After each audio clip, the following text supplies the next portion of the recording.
सिंह के साथ और आइए देखते हैं प्रमुख खबरें।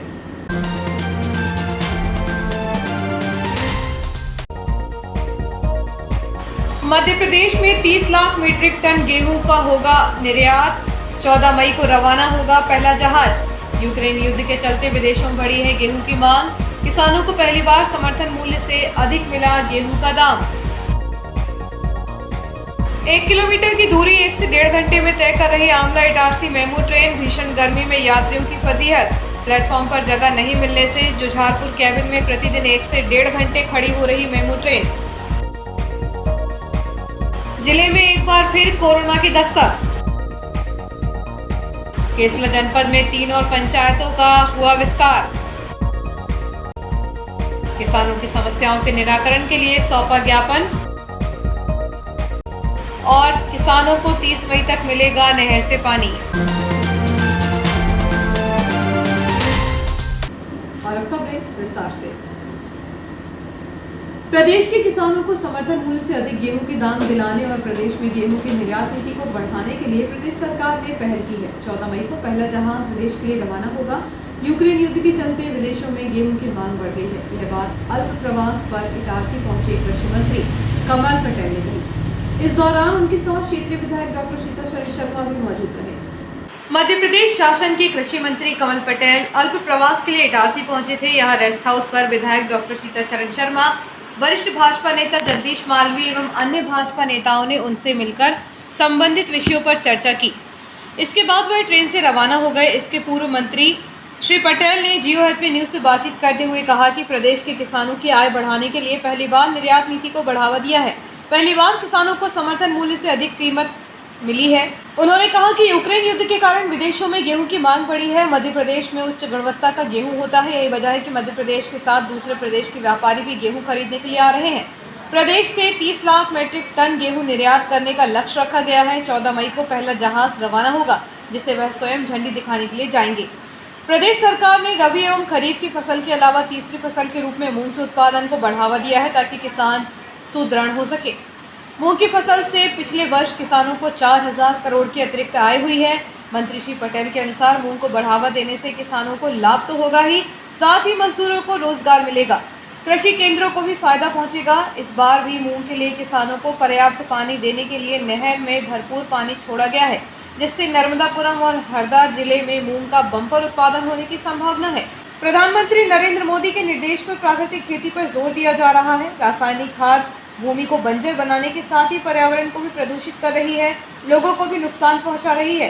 इसलिए प्रदेश सरकार की मुहिम के तहत नर्मदा के दोनों किनारों पर 5-5 एकड़ भूमि पर प्राकृतिक खेती की जाएगी, जिससे लोगों का स्वास्थ्य भी अच्छा रहेगा।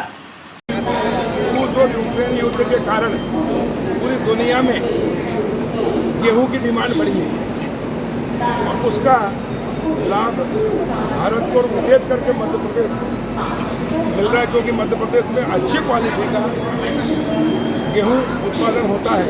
और हमारे मुख्यमंत्री शिवराज सिंह चौहान जी ने दिल्ली जाकर केंद्रीय वाणिज्य मंत्री, रेल बोर्ड के अध्यक्ष सबसे चर्चा करके मध्य प्रदेश में से गेहूं निर्यात हो, ताकि हमारे किसानों को अच्छा रेट मिले।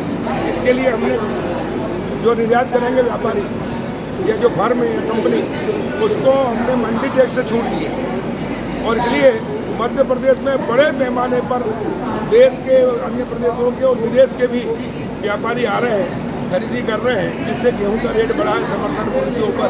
पहली बार किसानों को समर्थन मूल्य के ऊपर रेट मिल रहे हैं। और मध्य प्रदेश से लगभग 20 लाख मीट्रिक टन गेहूं हम निर्यात करने का लक्ष्य रखा है।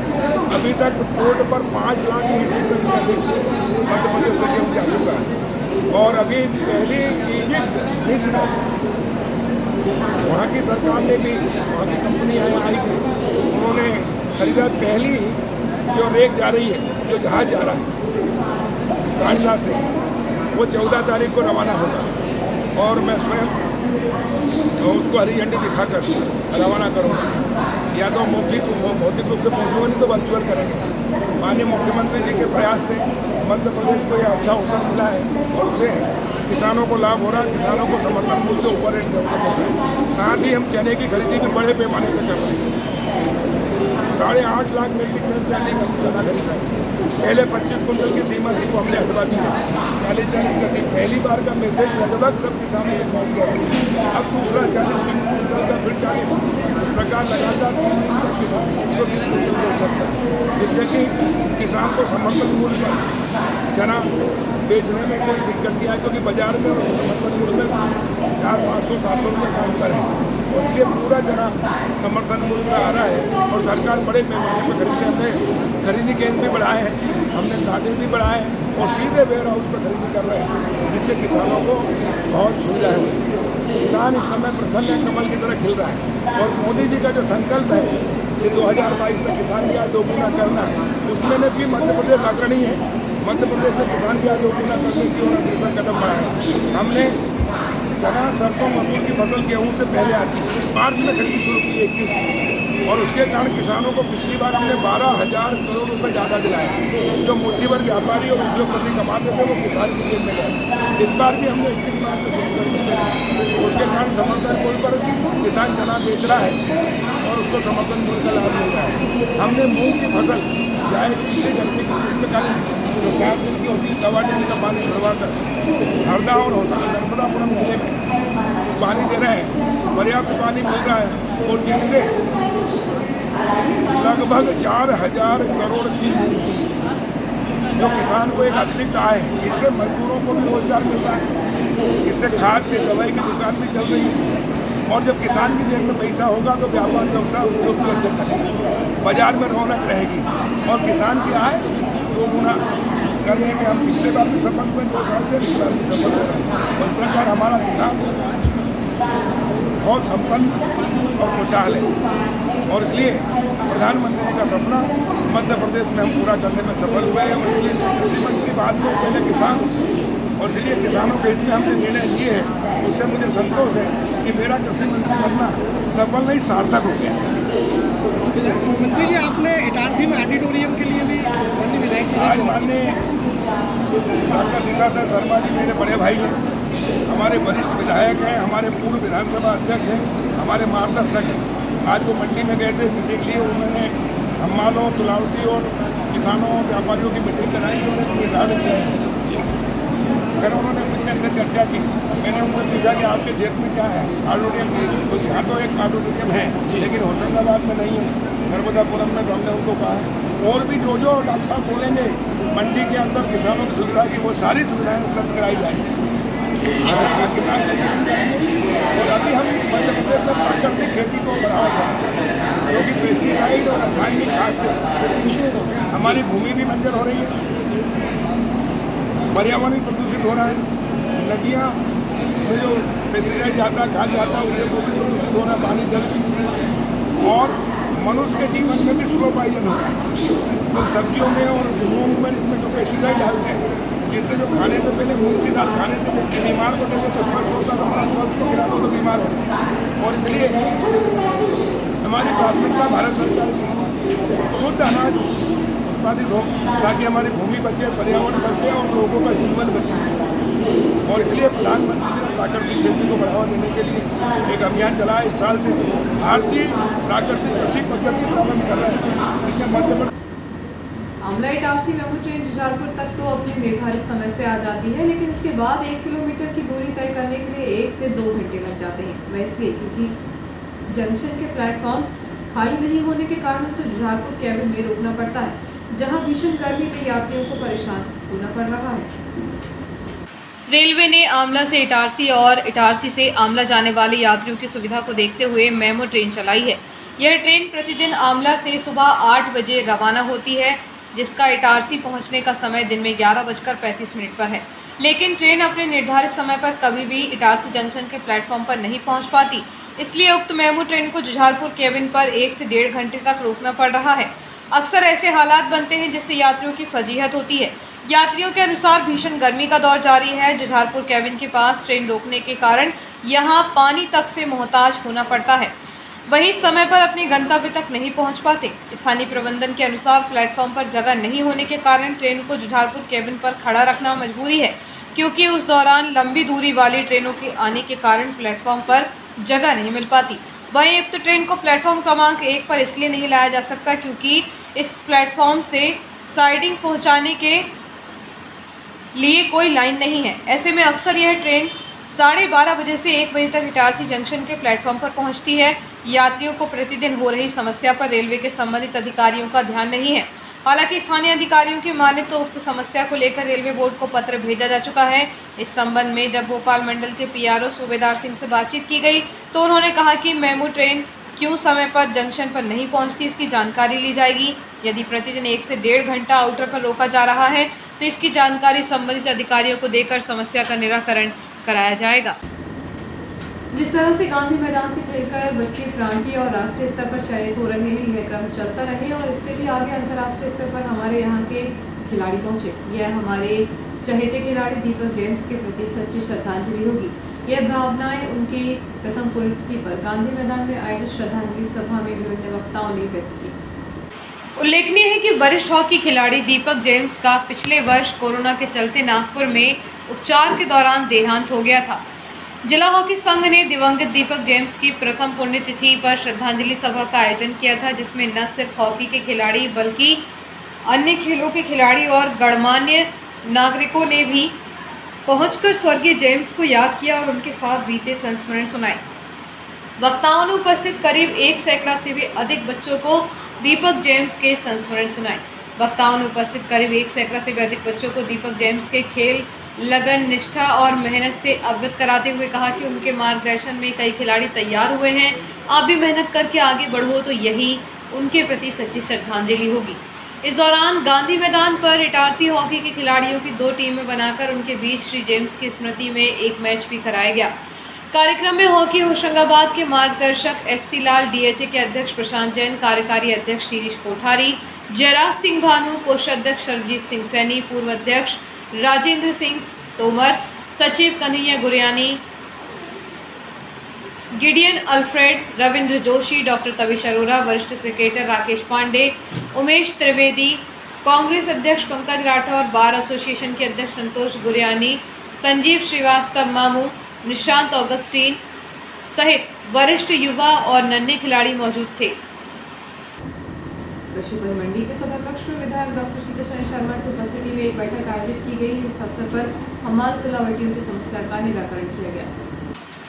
कृषि उपज मंडी इटारसी के सभा कक्ष में विधायक सीताशरण शर्मा की उपस्थिति में एसडीएम मदन सिंह रघुवंशी, गणपत उइके, अध्यक्ष केशला जनपद जगदीश मालवीय, वरिष्ठ किसान भाजपा नेता लीलाधर सिंह राजपूत, वरिष्ठ किसान नेता विजय चौरे, भाजपा किसान मोर्चा अध्यक्ष हरपाल सिंह सोलंकी, वरिष्ठ किसान नेता राजेंद्र अग्रवाल, ग्रेन मर्चेंट अध्यक्ष नर्मदा प्रसाद यादव, हम्माल प्रतिनिधि सुनील यादव, हम्माल प्रतिनिधि राकेश यादव, हम्माल प्रतिनिधि विपुल यादव, अरुण पटेल, वरिष्ठ किसान नेता ब्रजेश चौरे, युवा किसान नेता आदि की उपस्थिति में सचिव कृषि उपज मंडी समिति इटारसी राजेश मिश्रा की मीटिंग आयोजित की गई, जिसमें कृषकों से तोल हेतु जाने वाली राशि में बढ़ोतरी हेतु हम्माल तुलावटी एसोसिएशन द्वारा प्रस्ताव रखा गया, जिसमें पूर्व में निर्धारित ₹6.60 की दर में 0.85 बढ़ाने की सहमति बनी, जो बढ़ने के उपरांत ₹7.45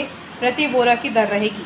क्रांतिकारी किसान मजदूर संगठन के राष्ट्रीय अध्यक्ष लीलाधर सिंह राजपूत, जिलाध्यक्ष हरपाल सिंह सोलंकी, यूथ विंग अध्यक्ष अरुण पटेल, इटारसी तहसील के अध्यक्ष ब्रजेश चौरे, विधायक सीताशरण शर्मा, अनुविभागीय अधिकारी इटारसी से तवा परियोजना नहर से छोड़ा गया पानी 20 तारीख को नहर बंद, ई-डेट बढ़ाकर 30 मई की मांग की गई है, जिसे पूरा करने का विधायक ने आश्वासन दिया है।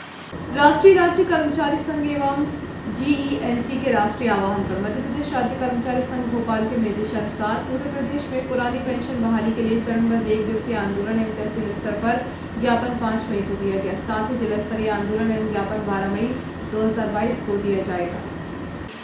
उक्त जानकारी संभागीय अध्यक्ष राजेश चौरे, जिलाध्यक्ष भुवनेश्वर दुबे एवं जिला सचिव सुंदर नारायण शर्मा ने बताया। मध्य प्रदेश राज्य कर्मचारी संघ द्वारा संपूर्ण मध्य प्रदेश में आंदोलन के प्रथम चरण के में तहसील एवं विकासखंड स्तर पर 5 मई 2022 को तहसील विकासखंड इकाई द्वारा तहसीलदार एवं एसडीएम को मुख्यमंत्री के नाम ज्ञापन प्रेषित किया गया है एवं 12 मई को जिला स्तर पर मुख्यमंत्री के नाम कलेक्टर को ज्ञापन सौंपा जाएगा। इसमें मुख्य रूप से 2004 से कर्मचारियों की पेंशन सरकार द्वारा बंद कर दी गई है। इसे पुनः बहाल करने हेतु शासन से मांग की जाएगी। अगर शासन इस ओर ध्यान नहीं देता है तो प्रदेश सरकार पर भी आंदोलन की रूपरेखा, प्रदेश एवं देश स्तर पर आंदोलन की रूपरेखा अगरतला त्रिपुरा में होने वाली राष्ट्रीय कार्यकारिणी की बैठक में निर्णय लिया जाएगा। सभी तहसील एवं ब्लॉक के अध्यक्ष एवं समस्त कार्यकर्ता प्रथम चरण के आंदोलन की सफलता के बाद समस्त तहसील एवं विकासखंड जिला नर्मदापुरम के समस्त पदाधिकारियों से अधिक संख्या में 12 मई 2022 को 12 बजे पीपल चौक नर्मदापुरम में एकत्रित होकर अपनी मांग के समर्थन में ज्ञापन में सम्मिलित होकर कार्यक्रम को सफल बनाएं। अपील करने वालों में जिलाध्यक्ष भुवनेश्वर दुबे, सुंदर नारायण शर्मा, राजेश शौर्य, राजेंद्र ठाकुर, मुकुल दुबे, नरेंद्र रावत, किशोर उमरे, कैलाश रघुवंशी, राकेश रघुवंशी, सीताराम रघुवंशी, सुनील शर्मा, रमाकांत दुबे, सुरेश चिमानिया, बीपी चौरे आदि पदाधिकारियों ने अपील की है। पुरानी पेंशन बहाली हेतु मध्य प्रदेश राज्य कर्मचारी संघ जिला शाखा नर्मदापुरम संभाग के समस्त पदाधिकारियों से निवेदन करता हूं कि वे 12 मई 2022 को पीपल चौक पर एकत्रित होकर संघ के धरना आंदोलन में सम्मिलित होकर शासन से मांग करेगा कि पुरानी पेंशन शीघ्र बहाल की जाए। मैं समस्त कर्मचारियों से निवेदन करता हूं कि अधिक से अधिक संख्या में उपस्थित होकर धरना आंदोलन को सफल बनाएं। जिले में कोरोना की दस्तक एक बार फिर हो चुकी है। कोरोना के मरीज सामने आने के बाद लोगों में दहशत का माहौल है। सुक्तवा में 3 मरीज कोरोना पॉजिटिव मिले हैं। देश में कोरोना के मरीज बढ़ रहे हैं। इसका असर नर्मदापुरम जिले में भी देखा जा रहा है। मंगलवार को इटारसी अनुविभाग के अंतर्गत आने वाले सुक्तवा में 3 मरीज कोरोना पॉजिटिव आए हैं। इनमें एक बालिका और 2 महिलाएं हैं। खास बात यह है कि तीनों एक ही परिवार के हैं। कोरोना के मरीज सामने आने से एक बार फिर जिले में दहशत का माहौल बन गया है।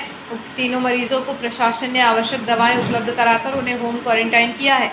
कोरोना के मामले जरूर सामने आने लगे हैं, लेकिन कोरोना को लेकर शासन प्रशासन द्वारा कोई नई गाइडलाइन जारी नहीं की गई है। हालांकि स्वास्थ्य विभाग कोरोना को लेकर अलर्ट है। अस्पताल में 80 बिस्तर में ऑक्सीजन पहुंचाने की व्यवस्था है। इसके अलावा ऑक्सीजन कंसंट्रेटर भी मौजूद है। बताया जा रहा है कि उक्त मरीजों में सर्दी खांसी के लक्षण मिलने पर कोरोना की जांच कराई गई थी, जिनकी रिपोर्ट पॉजिटिव आई है। हालांकि उनकी कोई ट्रैवल हिस्ट्री भी नहीं है, इसलिए कोरोना से वह कैसे पीड़ित हुई, इसकी जानकारी जुटाने का प्रयास प्रशासन कर रहा है। इस संबंध में जब एसडीएम एमएस रघुवंशी से बातचीत की गई तो उन्होंने कहा कि तीनों मरीजों की हालत सामान्य है, उन्हें होम क्वारंटाइन किया गया है। अच्छे छोटे से ब्रेक का पहले नीचे हिंदी न्यूज़ के साथ।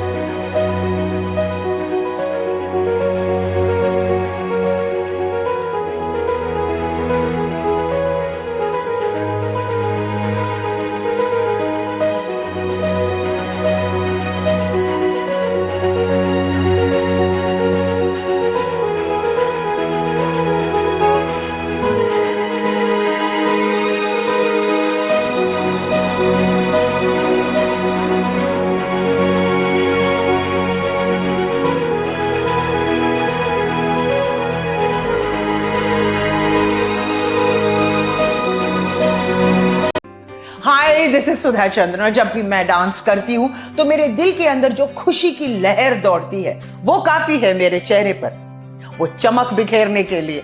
और यही खुशी मैं देखती हूँ जब बचपन प्ले स्कूल के बच्चे उनके टीचर्स के साथ जब इंटरेक्ट करते हैं। As we all know that the first 3-4 years of childhood are very, very crucial because they are the formative years in one's life. और उसी टाइम पे they need that proper love, care and attention. Thank you so much Bachpan Play School for making this contribution, because only then our children will bloom and today's students are our country's future.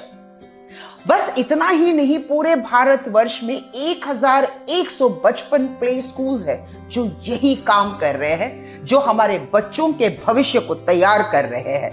Thank you so much बचपन, क्योंकि बचपन सिर्फ एक ही बार आता है ना?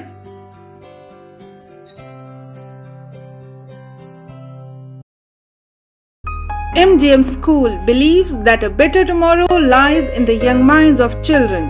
At MGM, children not only excels in academic subjects but also in extracurricular activities like yoga, art, music, debates and seminars, which when blends together develops a socially skilled and healthy child. Laboratories help children to learn concepts and theories practically. The scenic drive through nature using CCTV and GPS-enabled buses reaches to an eco-friendly campus with smart classes. Our skillfully experienced teachers always encourage kids to think independently and nurture their successful future. We welcome you all to become a part of this legacy. Admissions open for classes nursery to class 9th and class 11th. Your future begins here. Explore, engage and empower to get future ready.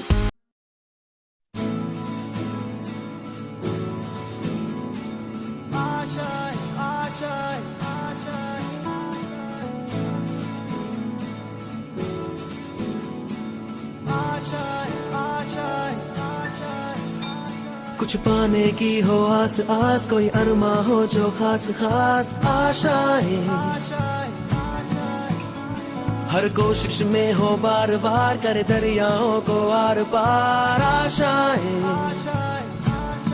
तूफानों को चीर के मंजिलों को छीन ले, आशाएं ले दिल की, उम्मीदें हंसे दिल की, अब मुश्किल नहीं कुछ भी, नहीं कुछ भी,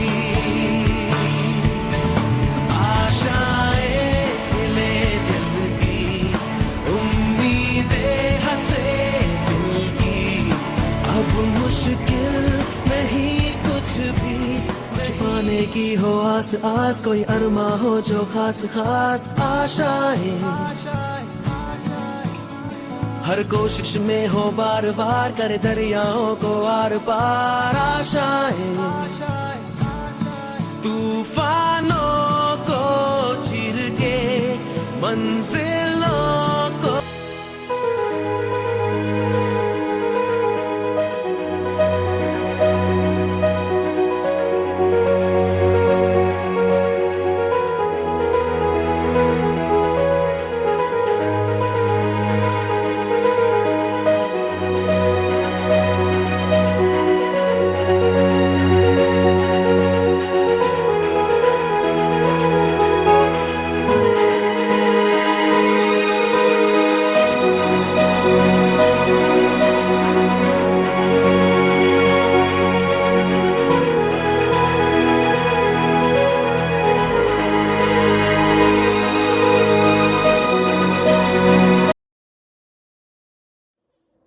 जिंदगी में किसी भी रास्ते पर चलने से पहले उस रास्ते की जानकारी और सच्चाई दोनों से वाकिफ होना हमें बहुत जरूरी है। नमस्कार साथियों, मैं Manju Thakur, center head Noble computer services Itarsi. Student के टैली को लेकर बहुत से प्रश्न होते हैं, जैसे टैली कहाँ से करें या टैली के बारे में और भी जानकारी या फिर उसके बाद जॉब।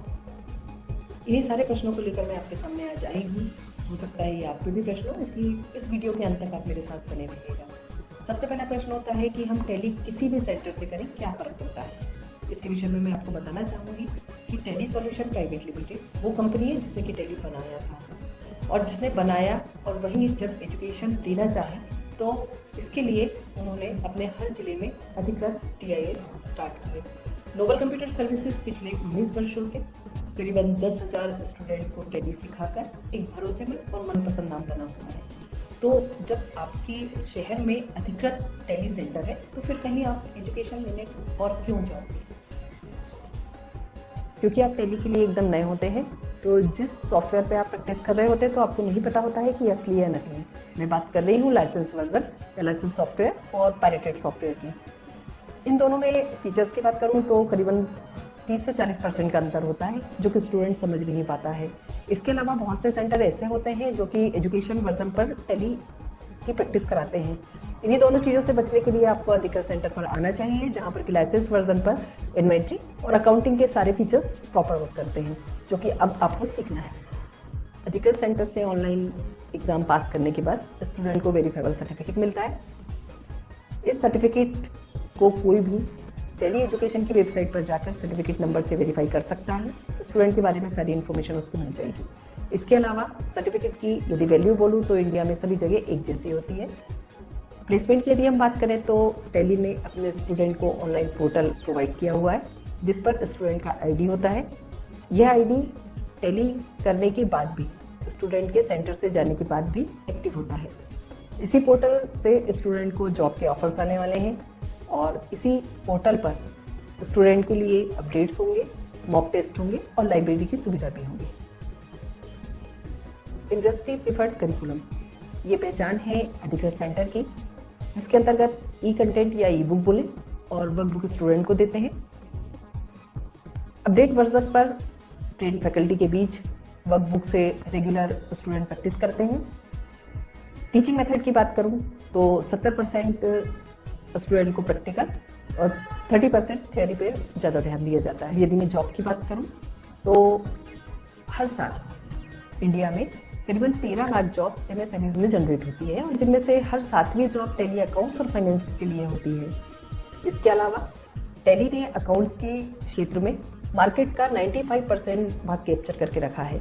मतलब कंपनी को टेली ट्रेन चाहिए, मतलब अब जॉब मिलना बहुत ही आसान हो गया है। कोर्स के बारे में यदि मैं बात करूंगी तो हर अधिकृत सेंटर पर बेसिक से लेके एडवांस तक के सारे कोर्स अवेलेबल होते हैं, जिनमें कॉमर्स के स्टूडेंट के साथ साथ अन्य संकाय के स्टूडेंट बहुत आसानी से टेली सीख सकते हैं क्योंकि वर्कबुक आपके सामने है, ट्रेन फैकल्टी आपके पास है। इसके अलावा मिनिमम क्वालिफिकेशन जो है वो 10th होती है। तो अब आपको समझ में आया होगा कि क्यों हमें सिर्फ और सिर्फ अधिकृत सेंटर से ही टेली करना चाहिए। याद रखिए, आपका सही फैसला, सही चुनाव आपके करियर को एक सही दिशा ही दे सकता है। अपना और अपनों का ध्यान रखें। शुक्रिया।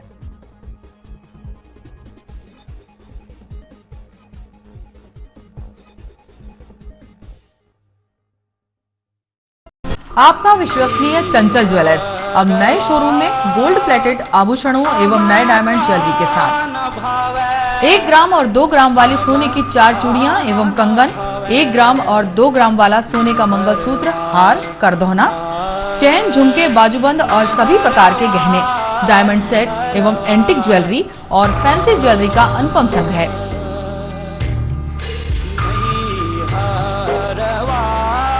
दुल्हन सेट किराए पर उपलब्ध है। 1 ग्राम और 2 ग्राम की हर खरीदी पर निश्चित उपहार पाएं। 1 ग्राम ज्वेलरी मात्र 2000 रुपए में, 2 ग्राम ज्वेलरी मात्र 4000 रुपए में, 3 ग्राम ज्वेलरी मात्र 6000 रुपए में, 4 ग्राम ज्वेलरी 8000 रुपए में, 5 ग्राम ज्वेलरी मात्र 10,000 रुपए में। हमारा नवीन पता है चंचल jewellers, Guru Nanak complex, Bharat talkies road, Itarsi. Mobile 09893054377। अब साधारण पानी और आम वाटर फिल्टर से अपने स्वास्थ्य को खतरे में न डालें। फ्रेस्को इंट्रोड्यूस करते हैं लेटेस्ट टेक्नोलॉजी पर आधारित क्लीन, क्लियर और pure water solution RO, reverse osmosis water treatment system, साधारण और UV वाटर प्यूरिफायर केवल पानी को पार्टली ही क्लीन कर पाते हैं, जबकि RO रिवर्स ऑस्मोसिस एक जटिल बायोलॉजी प्रक्रिया है जो देती है clean and safe drinking water जो हैवी सॉल्ट और हानिकारक मिनरल्स को दूर कर पानी का स्वाद बढ़ाते हैं। हाई ब्लड प्रेशर, किडनी में स्टोन, डाइजेशन और गैस्ट्रिक प्रॉब्लम को दूर रखती है। बोरवेल के पानी और साधारण जल प्रदाय के पानी को प्रोसेस कर प्योर क्वालिटी ड्रिंकिंग वाटर बनाती है। इनमें किसी तरह का कोई केमिकल उपयोग नहीं होता। तो अब जल ही जीवन नहीं बल्कि प्योर क्लीन वाटर है तो जीवन है। अधिक जानकारी के लिए संपर्क करें Rajat Mishra, centre point sales, authorised service centre, 9 convent school road, near HP gas agency, Itarsi. 07572404747।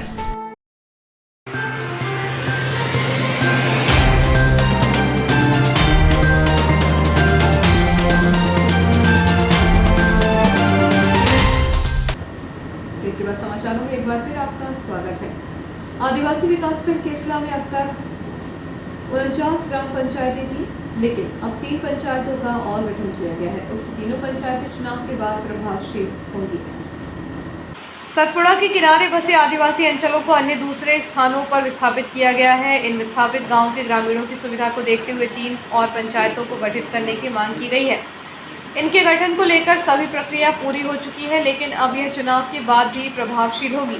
तब तक उक्त सभी विस्थापित ग्रामों के ग्रामीणों के काम पुरानी ग्राम पंचायतों के माध्यम से ही होंगे।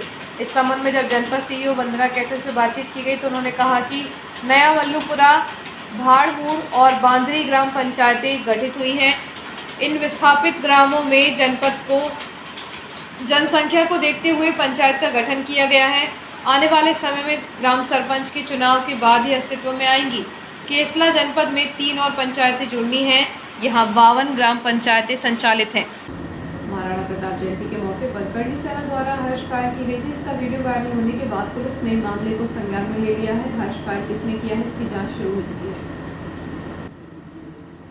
महाराणा प्रताप जयंती बड़े हर्षोल्लास के साथ मनाई गई थी। इस दौरान शहर में शोभा यात्रा भी निकाली गई थी।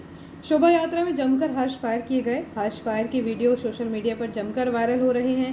वहीं हाल ही में अवैध शराब के कारोबार व अन्य कई मामलों से आरोपों में घिरे जावरा जेल से छूटे राष्ट्रीय राजपूत करणी सेना के प्रदेश अध्यक्ष जीवन सिंह शेरपुर का 9 मई सोमवार को महाराणा प्रताप जयंती की देर शाम का इटारसी से एक हर्ष फायरिंग का वीडियो भी सोशल मीडिया पर जमकर वायरल हो रहा है। 15 सेकंड की वीडियो में बेखौफ व दूसरों की जान को खतरे में डालते जीवन सिंह व उनके साथियों का ये वीडियो दिल दहला देने वाला है।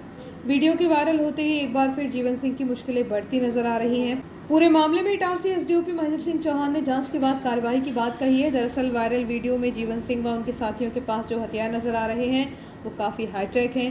पुलिस अब पूरे मामले में हथियारों के संबंध में भी वीडियो की जांच के लिए पूछ सकती है।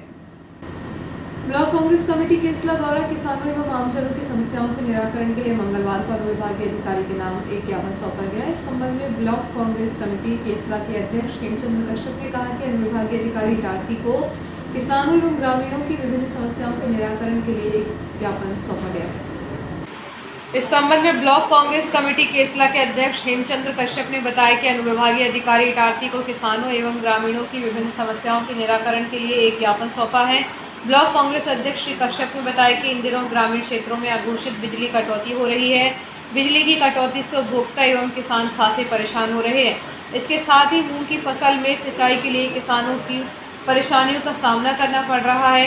ज्ञापन के माध्यम से मांग की गई है कि चना एवं गेहूं की फसल शासन द्वारा समितियों के माध्यम से खरीदी गई है, उसका शीघ्र भुगतान किया जाए।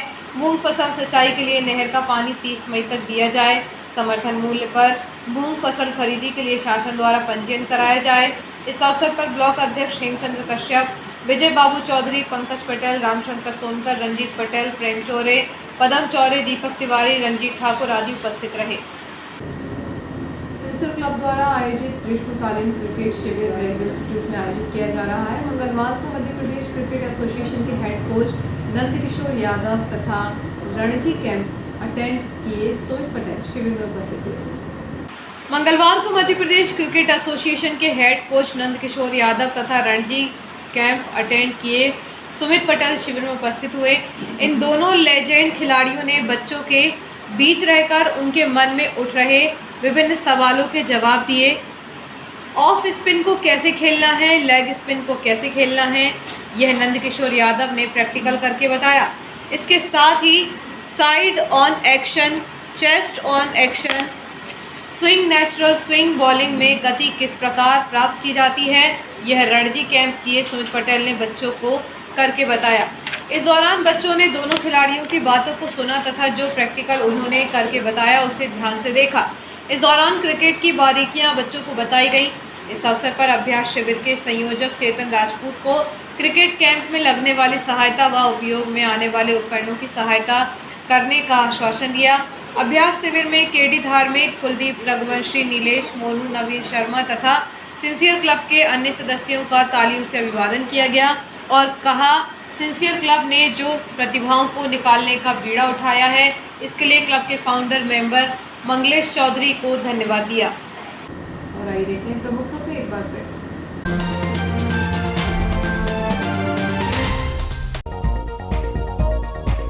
मध्य प्रदेश में 30 लाख मीट्रिक टन गेहूं का होगा निर्यात। 14 मई को रवाना होगा पहला जहाज। यूक्रेन युद्ध के चलते विदेशों में बढ़ी है गेहूं की मांग। किसानों को पहली बार समर्थन मूल्य से अधिक मिला गेहूं का दाम। 1 किलोमीटर की दूरी 1 से 1.5 घंटे में तय कर रही आमला इटारसी मेमू ट्रेन। भीषण गर्मी में यात्रियों की फजीहत। प्लेटफॉर्म पर जगह नहीं मिलने से जुझारपुर कैबिन में प्रतिदिन 1 से 1.5 घंटे खड़ी हो रही मेमू ट्रेन। जिले में एक बार फिर कोरोना की दस्तक। केसला जनपद में 3 और पंचायतों का हुआ विस्तार। किसानों की समस्याओं के निराकरण के लिए सौंपा ज्ञापन और किसानों को 30 मई तक मिलेगा नहर से पानी।